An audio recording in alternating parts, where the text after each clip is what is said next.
And first up, let's get you the latest breaking news that's coming in. CJI Supreme Court lawyer Prashant Bhushan has now approached to the Supreme Court seeking to regulate the power of the Chief Justice, who is of course the master of the roster, to allocate hearing of cases to different courts. Aishwarya Kapoor joining us with more details on this. Aishwarya, another attempt being made to really target the Chief Justice. You got Prashant Bhushan now filing this particular plea.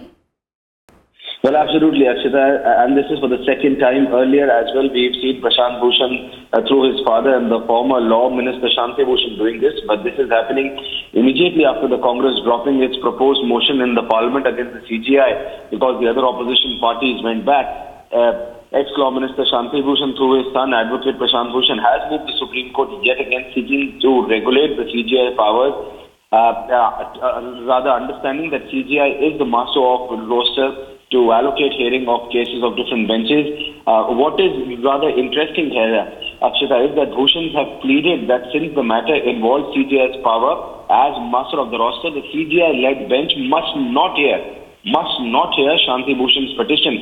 Prashant Bhushan, while arguing a case relating to medical scam and seeking independent probe against the alleged involvement of CJI, had earlier mentioned, we have to keep this in mind, that he had already mentioned that the case before most senior judge, that is Mr. J. Chelmaveshwar, who took the decision to constitute a bench of the first 5 judges.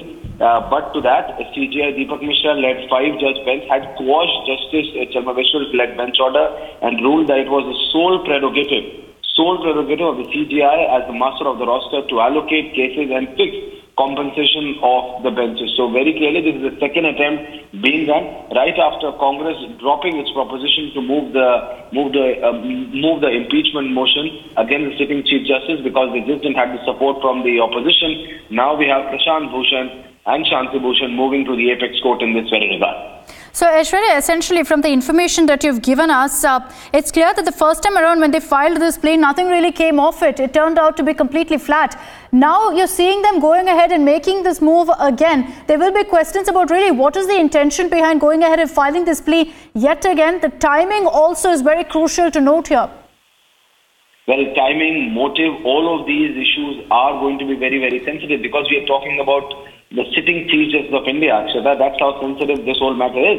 And that's why even after signing, 3 MPs of the DMK had signed the petition to move an impeachment motion against the sitting Chief Justice. But then again, they had a second thought about it, and that's when they went back because that's how significant it can be. And now when the complete opposition had left Congress in the middle on this issue, now you have Prashant Bhushan and Shanti Bhushan once again raising the same issue in the apex court. This once again raises serious questions about their intentions, that why exactly are they doing it? Why is Prashant Bhushan and Shanti Bhushan deliberately trying to arm twist the Chief Justice of India? So this is a question which they need to answer. But at this very point of time, Prashant Bhushan has moved to the apex court, approached the Supreme Court seeking to regulate the power of the Chief Justice of India. All right, Aishwarya, thanks for joining us with that update.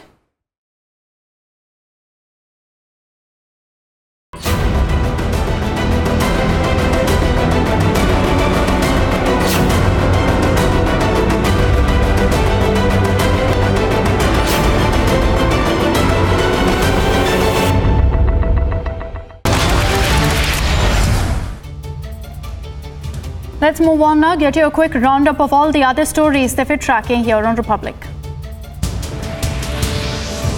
9 people were killed, several others injured after a tractor they were travelling in fell off into a canal in Telangana's Nalgonda.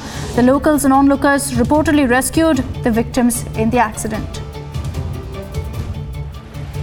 Internet has been restored, curfew relaxed for 12 hours from 6 a.m. to 6 p.m. in Madhya Pradesh. In Madhya Pradesh's violence-hit area of Bhind, 8 people so far have lost their lives in the violence that erupted during the caste incident that broke out in the region.